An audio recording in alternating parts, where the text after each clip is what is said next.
Tapi hati-hati berjamur. Ya, berjamur hati-hati ya.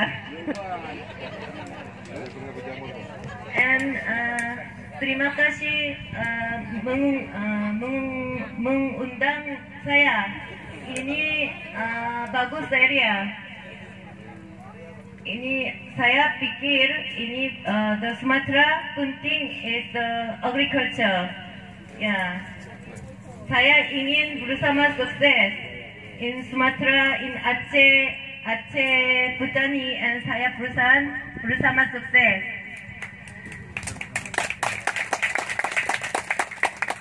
Sekian dari saya, terima kasih.